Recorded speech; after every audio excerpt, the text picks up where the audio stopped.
Buenas tardes. Hoy a las 6:13 de la tarde, como todos los miércoles, nos encontramos desde la franja de opinión de la TV Más Humana y hablaremos de una problemática que viene aquejando al país durante hace bastantes años. Nos encontramos con una experta en el tema, Carolina Corcho, médica psiquiatra y vicepresidenta gremial de la Federación Médica Colombiana. Buenas tardes, Carolina. Buenas tardes, gracias por la invitación, Ricardo. Gracias a ti por asistir. Bueno, el tema de hoy es la crisis de la salud. Pues, como hemos visto, después de la ley 100, del cambio de ley por la ley 100 en 1993, hubo un gran cambio en la salud y han venido habiendo reformas que la van perjudicando cada vez más. ¿Cómo consideras tú esta ley y cómo perjudicó la salud pública en el país?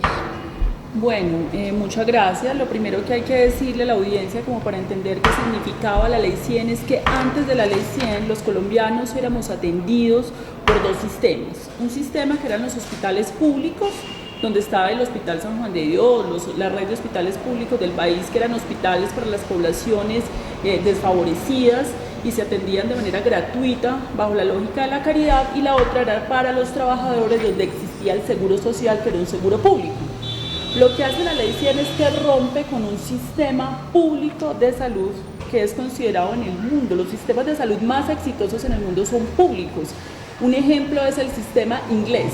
Los ingleses, en el momento que llega Margaret Thatcher y llega la reforma neoliberal, lo único que no permitió el pueblo inglés es la reforma del neoliberalismo sobre su sistema de salud, porque ellos entienden que los sistemas de salud eran públicos.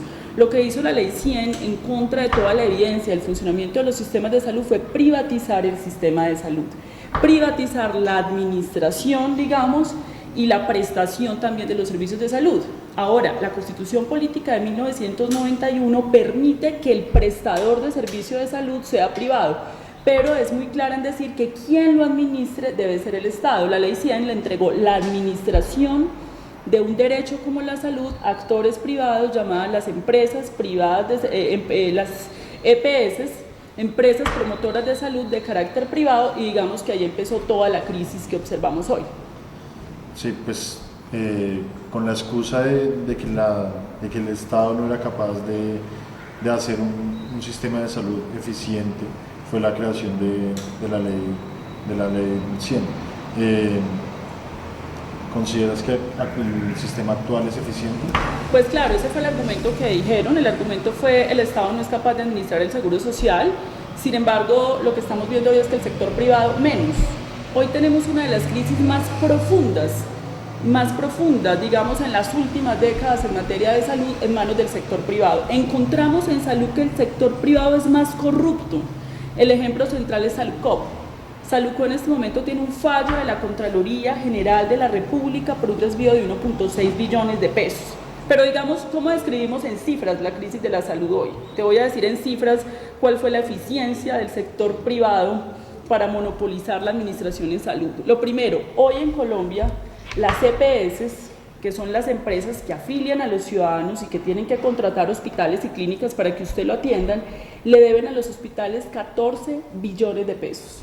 Y es una cifra aproximada, porque ni siquiera tenemos la claridad de las cifras, porque el sistema fue montado en una caja negra oscura para que nadie supiera cuáles las cifras, y haya ido la corrupción más grande que se haya visto en este país. Son 14 billones de pesos. Pero además las EPS alegan que el Estado, que les gira el recurso, les debe 5 billones de pesos, o sea que hay un hueco de entrada de 14 billones de pesos que no sabemos dónde están. ¿Eso en qué se ha traducido para la vida de los colombianos? Porque es que una crisis financiera en el sector salud implica una crisis humanitaria, eso hay que tenerlo claro. A veces el ministro de Salud sale y dice que el problema de la crisis de la salud es financiera. Lo que pasa es que si falta un peso, no hay insumos, no hay medicamentos, luego hay muertes. El último estudio del Instituto Nacional de Salud afirma que en Colombia, en la última década, han muerto 1.5 millones de colombianos de enfermedades evitables, tratables, curables, una cifra superior al genocidio de Ruanda o a muchos genocidios que nos han escandalizado en el mundo entero. Entonces, en ese sentido, digamos que es una crisis profunda, financiera, humanitaria, de prestación de servicios, siendo así que la salud en Colombia es el derecho humano más tutelado. Es el derecho más tutelado.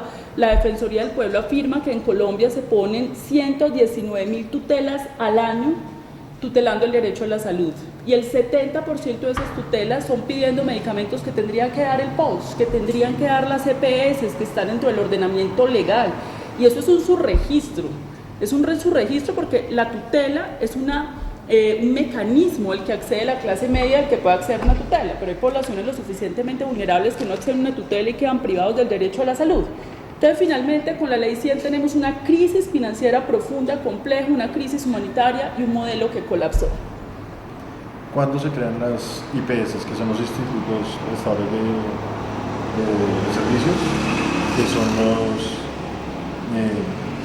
los dueños de las IPS, son las más EPS, y ahí se llega al mismo juego de que las EPS que tienen que contratar a los hospitales, contratan los mismos, con los mismos, y se genera un déficit peor que el que existía antes. Mira, yo te voy a explicar el asunto de esta manera.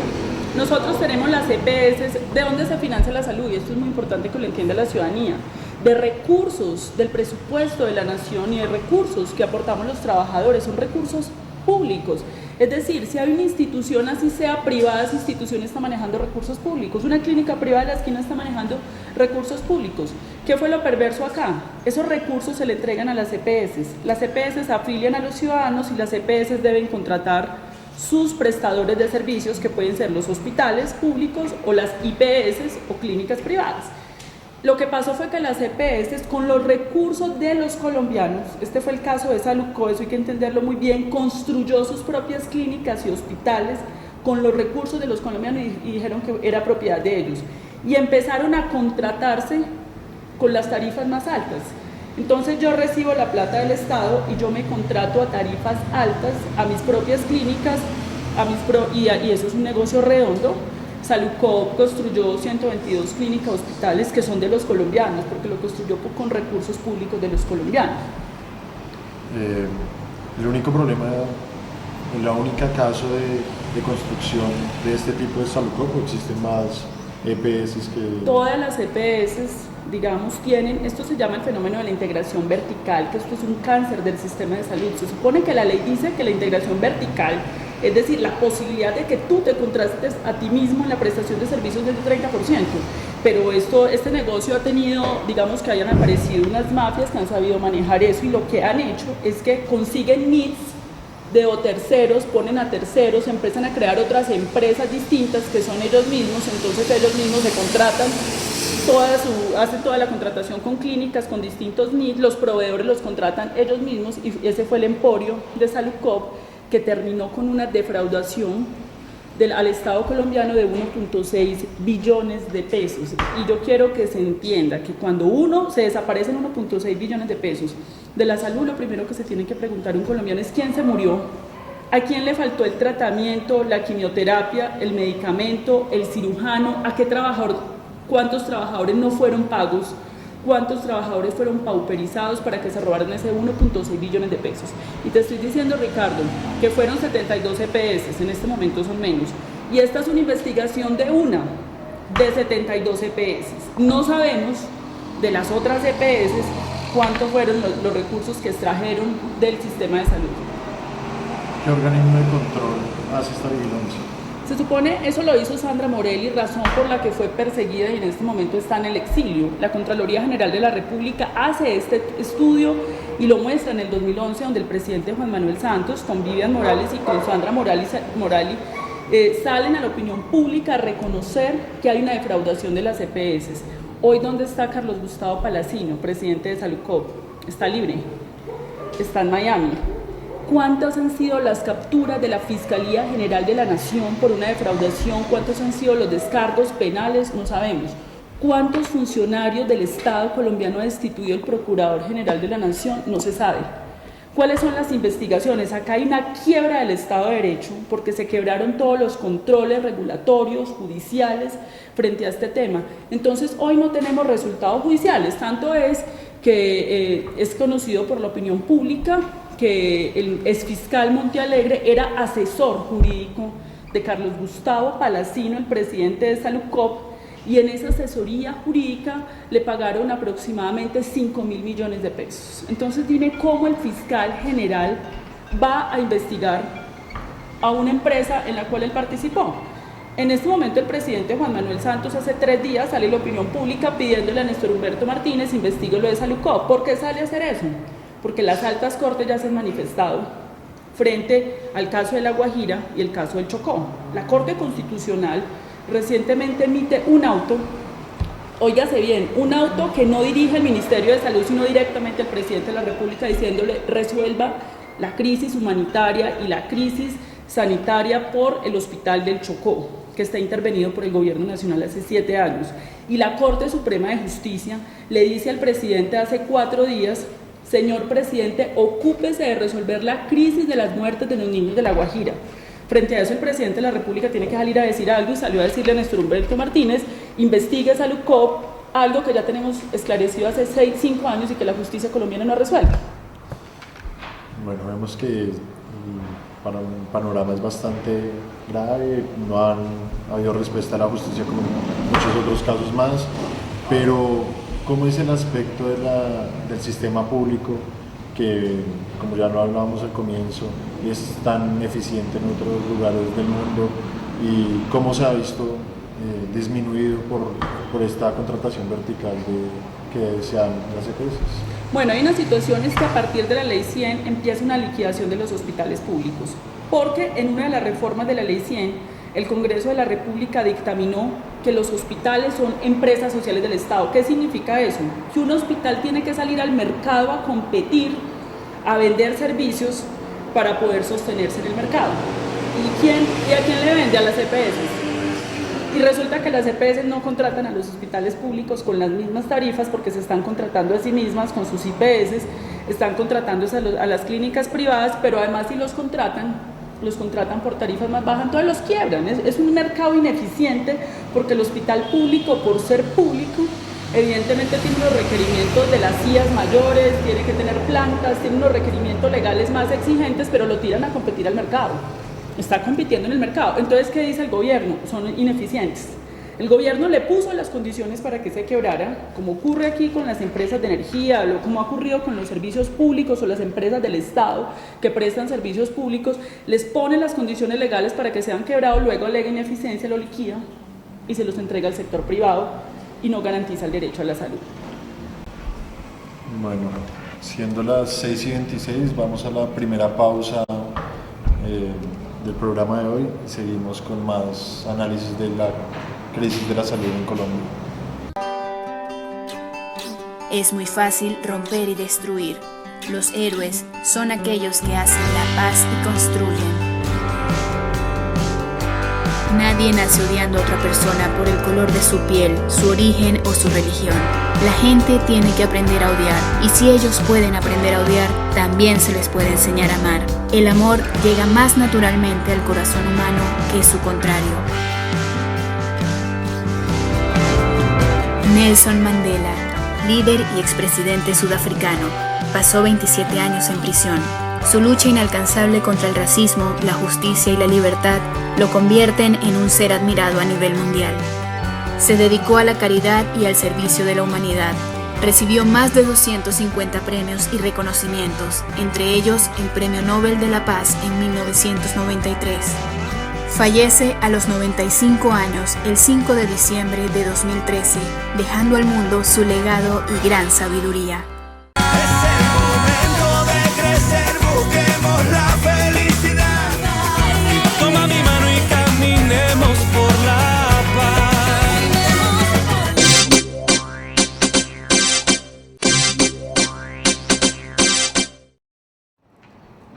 Volvemos a las 6:32 de la tarde con el tema de la salud en Colombia y por qué está en crisis. Carolina, ¿Qué propuestas existen para cambiar el sistema de salud actual? ¿Qué leyes se han proferido? ¿Qué propuestas hay respecto a este tema? Bueno, esto es muy importante que lo conozca la ciudadanía, que como una reacción, digamos, a la Ley 100, los movimientos sociales, la sociedad civil, los gremios, los movimientos populares, académicos, presentan al Congreso de la República una ley estatutaria, es decir, una ley que reglamente a nivel constitucional la salud como derecho humano fundamental, porque la salud, digamos, no fue considerada en la Constitución política como un derecho humano, sino como un servicio público esencial. Esa ley se tramita, cuenta con el apoyo del presidente en su momento, la ley se expide el 15 de febrero del 2015, se expide esa ley estatutaria y en Colombia se logra que la ley sea un derecho fundamental por iniciativa de la sociedad civil y con una modulación y una participación muy fuerte de la Corte Constitucional. ¿Cuál es el problema que tenemos ahora? Que a pesar de que el propio presidente Juan Manuel Santos sanciona la ley, es una ley que pasa por el Congreso de la República donde hubo todos los intereses de las EPS, pero que finalmente la Corte Constitucional, por ser una reforma constitucional, requiere control de constitucionalidad, la modula y permite que sea la ley más progresista del mundo en materia del derecho a la salud. Hoy el gobierno se dispone a hacer una contrarreforma para mantener el modelo de la Ley 100, inclusive de manera ilegal, estableciendo medidas para que continúe este modelo de las EPS. ¿Cuál es el ABC de esa norma, de esa ley? Hay varias cosas. Lo primero, la salud es un derecho fundamental. ¿Qué significa eso? Significa que es universal, igualitario para todos los colombianos, no está vinculada a la necesidad de pago. Cuando uno tiene un derecho fundamental, un derecho humano es exigible al Estado. Los derechos humanos no son afiliables, no es que usted sea el contributivo y el subsidiado, tiene que ser igualito para todos. Ese es el primer elemento. El segundo elemento importante es que el criterio de la existencia de los hospitales públicos es el criterio de rentabilidad social y no de rentabilidad financiera, como lo había dicho ya la Ley 100 y que todavía siguen exigiéndole rentabilidad financiera y por eso los están liquidando. Otro criterio, la atención de urgencias está disponible en todo el territorio nacional, de inmediato, frente a cualquier ciudadano y debe ser atendido. Y otro criterio es que la ley, quien define los tratamientos del paciente es el médico. No es la EPS, no es el administrativo, da una fuerza muy grande a lo que se llama la autonomía profesional o la autonomía médica. ¿Cómo está la autonomía médica en este momento con la Ley 100? En este momento hay una crisis profunda. La autonomía médica está siendo vulnerada hoy de tres maneras. Lo primero, en el tema del trabajo. El 80% de los trabajadores de la salud están tercerizados, están trabajando a destajo o están trabajando por prestación de servicios de una manera ilegal, porque un trabajador que tiene que cumplir horario, que tiene que estar ahí, no tiene por qué estar contratado por OPS y el 80%, tanto en lo público como en lo privado, están siendo contratados por OPS. Pero además, por el atraso de las deudas de las EPS, a los hospitales y a las clínicas, a los trabajadores de la salud les están pagando cada 3 o 4 meses. Eso es una realidad de todos los días, de que usted reciba su sueldo o no le paguen, porque liquidaron la institución en la que usted estaba, porque aquí permanentemente hay liquidaciones, digamos, del espurio y lo ilegal que se convirtió este sistema, entonces finalmente usted nunca lo liquidan. Esa, digamos, es una condición. La segunda manera de vulneración de la autonomía médica tiene que ver con reformas ilegales, decretos ilegales, inconstitucionales que está emitiendo el Ministerio de Salud para amarrar la prescripción médica. O sea, las EPS siempre han presionado al médico para que restrinjan los exámenes, los medicamentos. ¿Por qué? Porque es que entre más ahorren, más plata se embolsillan. Entre menos gasten en la salud o en el cuidado de la enfermedad de los ciudadanos, más ganancia les queda. Entonces, en ese sentido hay toda una política de presión al médico que más prescriba, el que más exámenes mande, pero además ahora ya desde el Ministerio de la Salud con decretos, en ese sentido, que es lo que cambia ahora, ilegal e inconstitucional.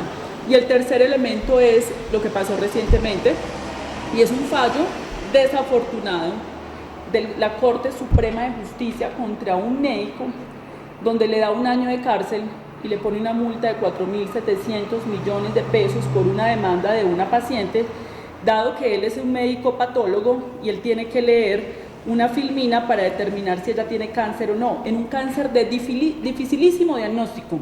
Cuando él lee, él lo ve confuso, él dice tiene cáncer, opta por la opción del cáncer, ese diagnóstico da para que le den hagan una amputación, una mastectomía, una amputación de un seno. Luego, cuando se hace la evaluación, encuentran que no era cáncer, se instaura una demanda y el médico a 1 año para la cárcel, 4.700 millones de pesos de multa, y está pagando una pena superior a la de Carlos Gustavo Palacino y a los directores de las EPS. Hay una discusión muy fuerte porque la medicina no es una ciencia exacta. Entonces, y en el ámbito de las EPS aquí no hay autorizaciones, o sea, las EPS no autorizan los exámenes, entonces el médico trata de tomar las decisiones mejor posibles en favor del paciente para que se intervengan. Esto es un fallo que está siendo impugnado, es un escándalo en este momento en este país porque nos va a poner a ejercer a los médicos de manera defensiva, es decir, ya ningún cirujano se va a atrever a hacer nada hasta que no tenga 50.000 exámenes confirmatorios. Además, para esta patología no hay examen confirmatorio. 50.000 exámenes confirmatorios que van a negar las EPS, se va a aumentar la mortalidad por cáncer. Estamos impugnando una tercera vulneración de la autonomía médica. Bueno, antes de entrar al tema de Bogotá, me gustaría saber qué problemáticas traería esta para los pacientes. El tema anterior de la impugnación que se está haciendo, si no se llega a dar, ¿qué genera para los pacientes, y no solo para los pacientes de cáncer, sino de diferentes enfermedades? Ricardo, te lo voy a poner de la siguiente manera. Si se sostiene ese antecedente jurisprudencial de la Corte Suprema, eso es una lesión profunda al ejercicio médico, al sistema de la salud y a la salud pública. ¿Qué puede pasar? Como les digo, la medicina no es una ciencia. Si yo voy a hacer un diagnóstico, por ejemplo, muchas veces los cirujanos tienen una serie de paraclínicos y la única manera de confirmar es en la cirugía. Ellos dicen, nos toca abrir porque ahí puede haber algo que va a matar al paciente, pero resulta frente a este fallo, nadie se va a arriesgar a hacer eso y el paciente se va a morir, pero además, de lo que sea, pero además el cirujano o el médico vamos a estar obligados a mandar muchos exámenes. Los tiempos de aprobación de las EPS para un examen son de 1 año a 15 meses, o sea, se va a morir mucho más la gente. Yo no estoy diciendo, digamos, que este médico no merecía una sanción, pero es que acá hay un principio de proporcionalidad en la justicia. Tú no puedes castigar peor a un médico que cometió un error que tampoco, digamos, le causó la muerte a la paciente, una pena mayor que al que se le robó 1.5 billones de pesos de recursos o que a un Saiyajin del Bronx, o que el que le tiró el ácido en la cara. Hay un principio de proporcionalidad de la justicia penal y es un mal mensaje para la sociedad, que es la Corte Suprema y los tribunales están diciendo que el ejercicio médico es peligroso, que nosotros somos peligrosos. Eso es una afrenta no solamente frente al ejercicio médico, sino frente a los pacientes y un daño profundo para la salud pública y el sistema de salud. Bueno, antes de entrar al tema de Bogotá me surge otra pregunta, y es una de las grandes banderas del gobierno en el tema de salud es la lucha que ha tenido directamente frente a los grandes empresas de fármacos. ¿Cómo es todo este aspecto? Matini, bueno, lo primero que quiero decir es que el Ministerio de Salud se ha caracterizado por ganar las batallas de la salud en los medios de comunicación, pero no en la realidad de los colombianos. Lo primero que hay que aclararle a la opinión pública es que la batalla por el Imatinib, que es un medicamento anticanceroso que le costaba al sistema de salud 400.000 millones de pesos, y que aparte de eso compromete a una de las transnacionales más poderosas del mundo con un control sobre el Congreso de la República de los Estados Unidos, digamos, fue una batalla que inició la sociedad civil en Colombia. Fue una denuncia, una presión de varias organizaciones de la sociedad civil que venían solicitando 1 año antes al Ministerio de Salud que accionara porque habían adelantado los estudios.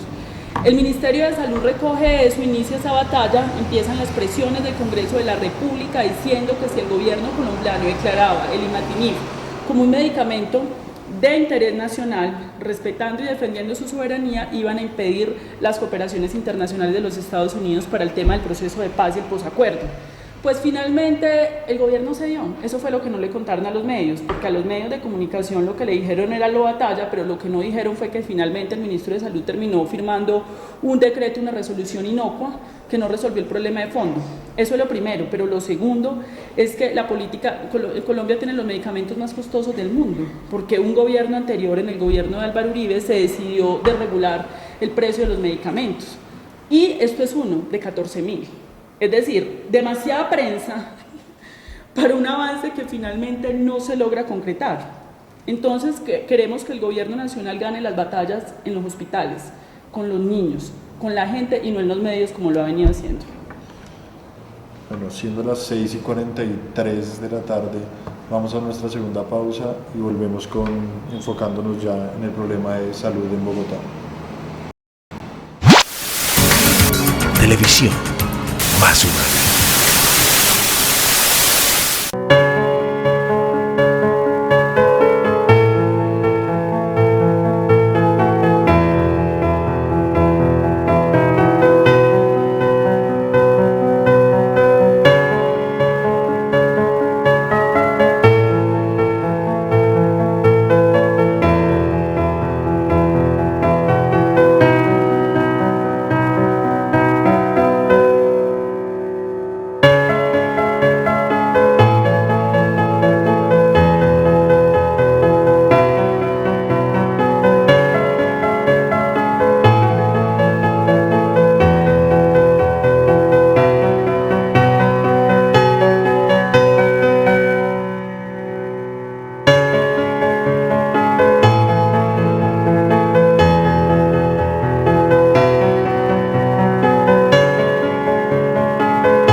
Listo, volvemos al programa de la franja de opinión de la TV Más Humana a las 6:47 de la tarde.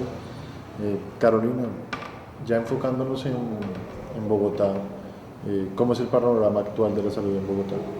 Bueno, lo primero que hay que decir es que la salud de Bogotá, el sistema de salud en Bogotá es un sistema de salud fundamentalmente privado. El 80% de los bogotanos somos atendidos por EPS privadas y por clínicas privadas, el 20% solamente por los 22 hospitales públicos del distrito.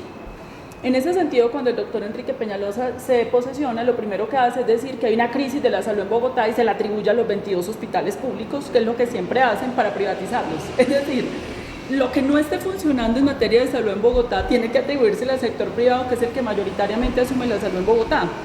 Entonces, en ese sentido, la primera propuesta del doctor Peñalosa tiene dos propuestas fuertes. La primera es reducir el programa que había, Bogotá, digamos, en los últimos gobiernos había avanzado en un fuerte componente de prevención a la salud. Los sistemas de salud en el mundo han demostrado que es mucho más inclusive costo eficiente.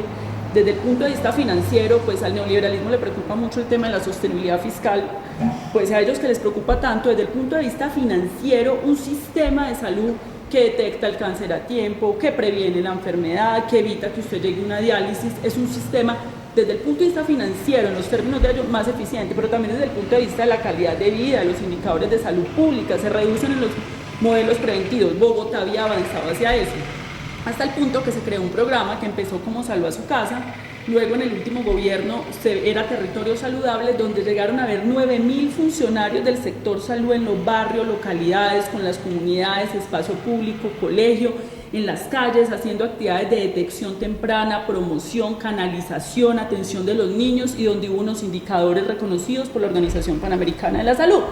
Pues lo primero que hizo el doctor Peñalosa cuando llegó fue decir que el programa no, un programa con reconocimiento internacional, y el punto que tenemos es que el 1 de agosto de esos 9.000 trabajadores quedan 2.000 trabajadores. Ese programa hacía una cobertura de 3 millones de bogotanos. 3 millones de bogotanos, entre los más vulnerables, 800.000 familias, hoy va a quedar reducido a 2.000 funcionarios. Ese, digamos, es como el primer enfoque que ellos quieren hacer. Pero el segundo enfoque es que ellos llegan a atribuir los problemas de la salud a Bogotá a los hospitales que atienden la minoría. y a Capital Salud, que atiende la minoría, pues se obvian los diagnósticos de las clínicas de urgencias de Salud, de Café Salud, de las clínicas privadas, de la San Ignacio, de muchas clínicas donde en este momento también hay congestión en los servicios de urgencias, y deciden que van a fusionar los 22 hospitales a 4 hospitales, y eso lo presentan en el Consejo de Bogotá, pero además deciden que los 2.5 billones de pesos que manejan esos hospitales anualmente los va a entrar a manejar también un privado. Y eso lo presentan en Bogotá, al Consejo de Bogotá, y sin mayor discusión, con un pupitrazo, inclusive violando la normatividad del Consejo, porque en este momento ese proyecto está demandado ante el Consejo de Estado por la bancada del MIRA, terminan aprobando eso sin estudios, sin estudios, que hay que tenerlo en cuenta. Bueno, con esa estrategia de medicina preventiva, ¿a qué país nos estábamos asemejando? ¿Con qué país estábamos siendo? ¿Cuáles países eran nuestros referentes para este tema? Los mejores sistemas de salud del mundo en esa materia son el sistema inglés, los países escandinavos, o sea, los países serios, la OMS, todas las organizaciones serias del mundo académico, de las políticas públicas en salud, apuntan hacia los programas de atención primaria en salud, que son la medicina preventiva, que denominamos la salud preventiva, por decirlo que no solamente son médicos. Y tenemos los sistemas de salud de Canadá, de Inglaterra, en el caso de América Latina tenemos Cuba, digamos. Los sistemas de salud más cuestionados del mundo, porque son sistemas muchísimo más costosos y más ineficientes, gastan mucho más del Producto Interno Bruto, es el sistema de los Estados Unidos, que no ha podido reformar Obama porque tiene un lío en el Congreso donde todas las corporaciones, lo mismo que aquí, las corporaciones financieras están engranadas allá, y la industria farmacéutica, el sistema chileno, que fue el que copió Colombia, y el sistema colombiano, que digamos que ya es, digamos, el exceso de la privatización, digamos, en un servicio que es público y que garantiza un derecho fundamental. ¿Cuál es la realidad del día de hoy del Hospital San Juan de Dios, que es el gran símbolo del hospital público en Bogotá?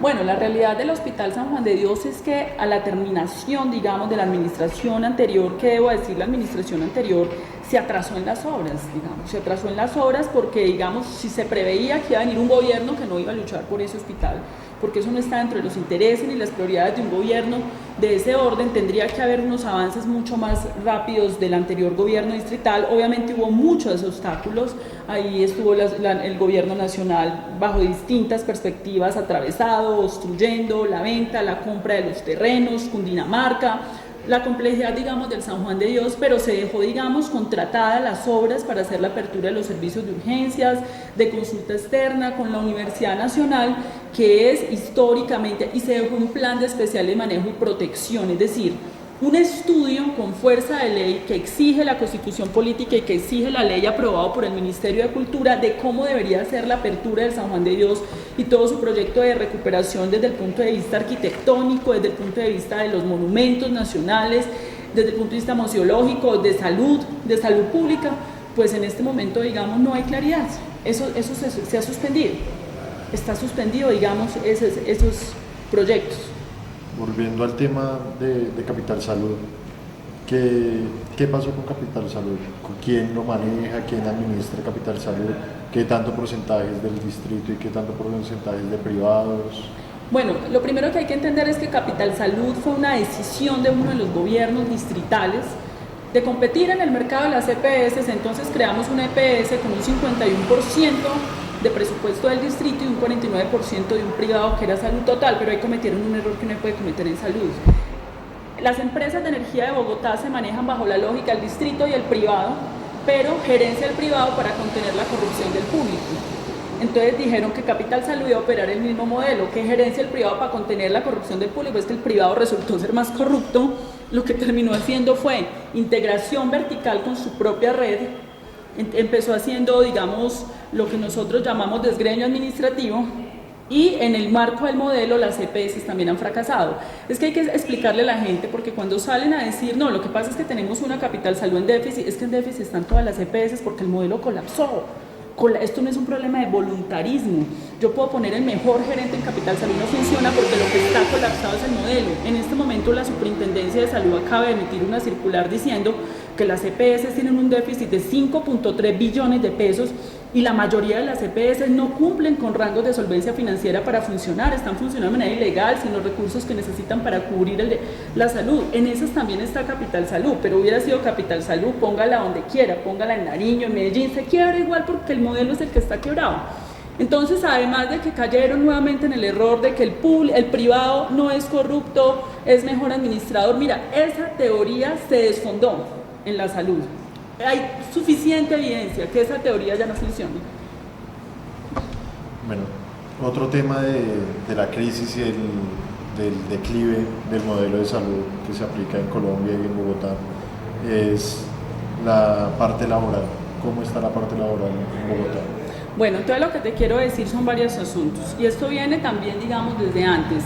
La mayoría de hospitales del distrito no tienen laboralizados a los trabajadores, los tienen por OPS, los tienen por prestación de servicios en una condición ilegal. Lo que se argumentó durante mucho tiempo es que si laboralizas a los trabajadores, los hospitales se quiebran, porque los hospitales de Bogotá, las EPS les deben 1 billón de pesos. Es muy difícil que una empresa cualquiera en cualquier sector sobreviva con una cartera de 1 billón de pesos. Luego, lo que siempre han argumentado es que no hay una laboralización, pero digamos, están en condiciones de la ilegalidad.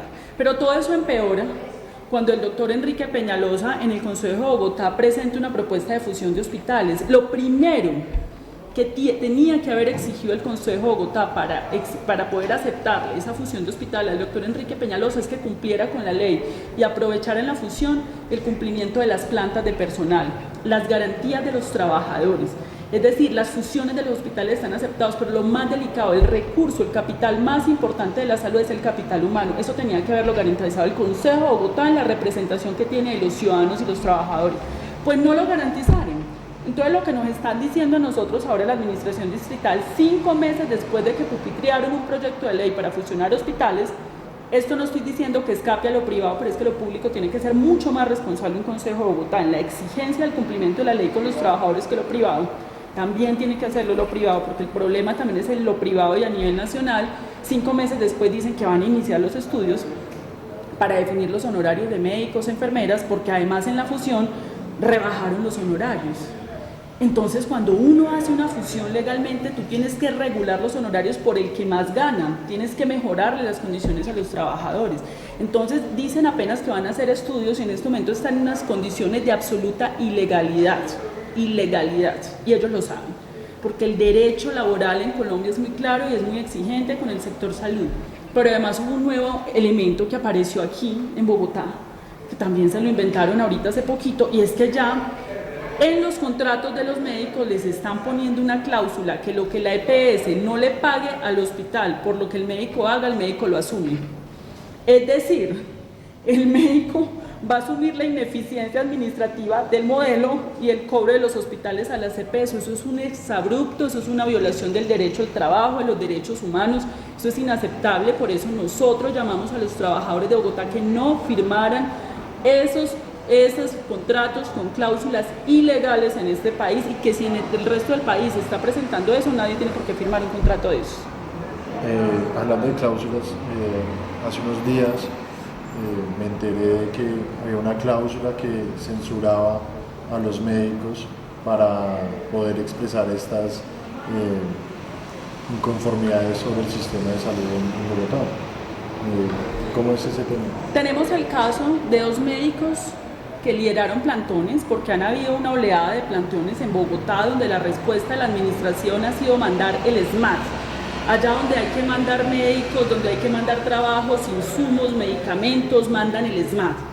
Y hubo unas agresiones tremendas en el hospital de Kennedy, y frente a estos médicos que hicieron una protesta pacífica, constitucional, que no están, digamos, comprometiendo servicios esenciales, además porque qué servicios esenciales van a comprometer si están sin contrato, porque además en la fusión de hospitales tal ha sido el nivel de atropello administrativo, que ellos fusionaron eso y hasta la hora que no saben administrativamente quién es quién firma, no tienen los NIDs de las nuevas empresas que crearon.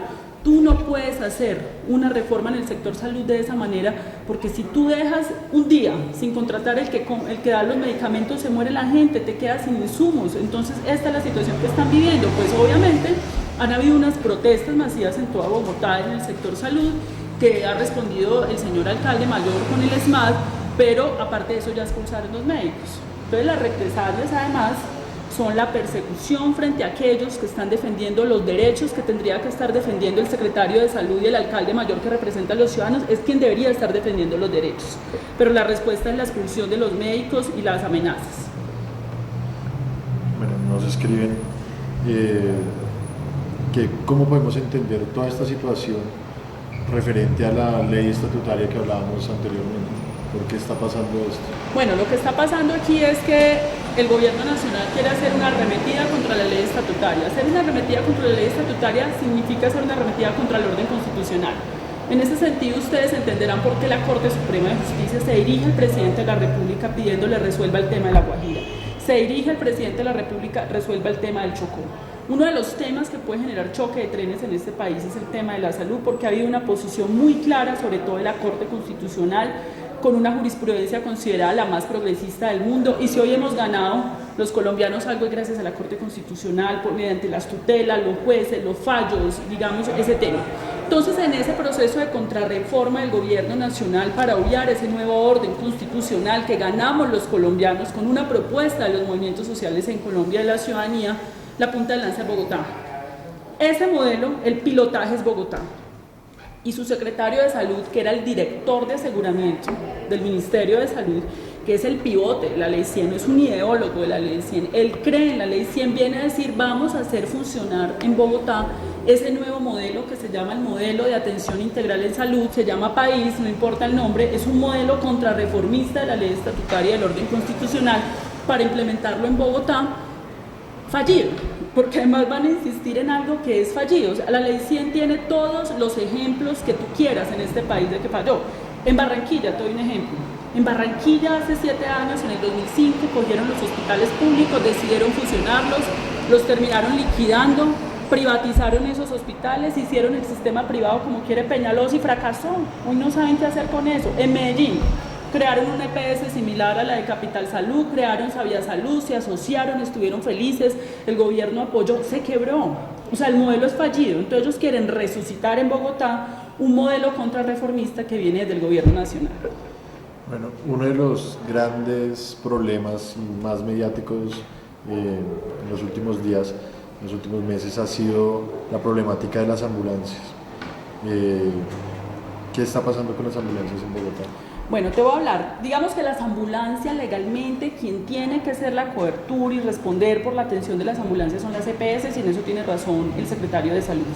Pero ante la inoperancia de las EPS, lo que había hecho el distrito era asumir y contratar directamente las ambulancias y asumir eso porque se trata de la garantía de la vida. Entonces, mientras que no, si se quebró los sistemas regulatorios de las EPS para que cumplan, pues el Estado asume. Lo que hace el secretario de Salud es que ahora sí se acoge a la ley.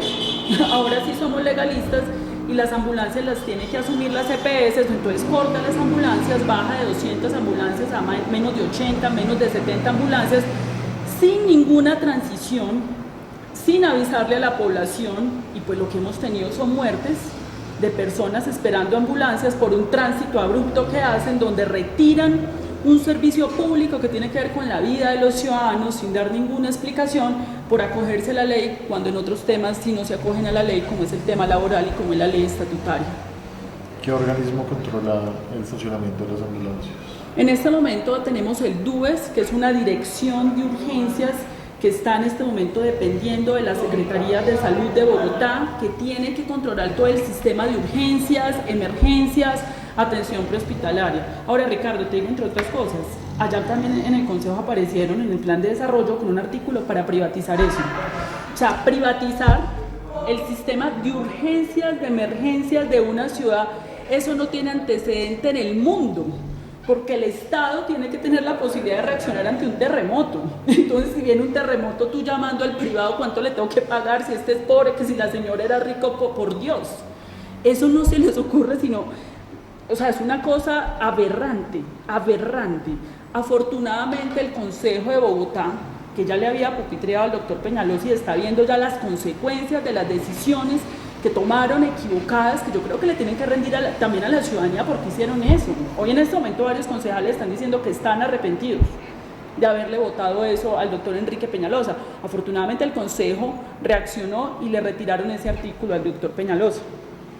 Como el domingo pasado hubo un programa en Séptimo Día bastante debatido y fue por el uso de las ambulancias, en el caso específico del tema del SOA y de los accidentes de tránsito que se utilizan dependiendo de ciertas IPS que pagan por llevarle a los accidentados, a los que sufren problemas de accidentes de tránsito. ¿Qué control existe por parte de la administración pública, tanto a nivel distrital como a nivel nacional, para que esto no pase? Se supone que eso lo tienen que controlar las secretarías de salud y los entes territoriales. ¿Cuál es la situación? El problema es que cuando tú abres la puerta a un negocio, en la garantía de un derecho fundamental va a haber negocio a costa de la vida humana donde tú quieras. Inclusive citando este caso que es un asunto aberrante porque simplemente el de la ambulancia le pagan para que lo lleve a la EPS, le hace el paseo de la muerte pago. Pero eso no solamente pasa en las ambulancias, eso pasa todos los días en el sistema de salud. Le voy a poner otro ejemplo, trasplante renal. En Bogotá están paralizados los trasplantes renales. ¿Saben por qué están paralizados? Porque es mejor que los pacientes lleguen a diálisis renal para poder que haya la industria de la diálisis, ahí hay mucha plata, entonces prefieren negar los trasplantes renales para que la gente llegue a las diálisis renales y ahí poder facturar. Esto es un sistema de negocio aberrante porque hubo un quiebre de todas las regulaciones y porque efectivamente el modelo nació viciado y va a estar viciado, hay pus por donde tú lo mires. Hoy son las ambulancias.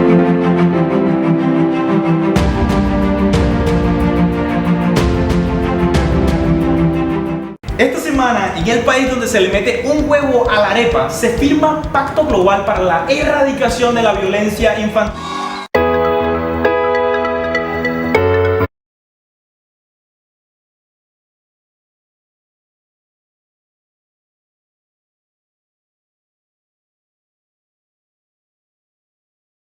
Un quiebre de la regulación y una vulneración sistemática del derecho a la vida y a la salud de los colombianos. Pues ya vemos que es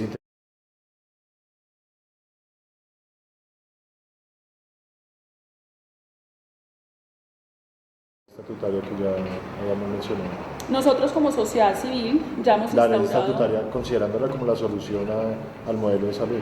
Nosotros en este momento ya hemos instaurado demandas por inconstitucionalidad de los decretos ilegales que está emitiendo el Ministerio de Salud. Ya tenemos una demanda en la Corte Constitucional por inconstitucionalidad del Plan Nacional de Desarrollo que en contra de la ley estatutaria por una ley de menor rango pretende, digamos, revivir la ley 100.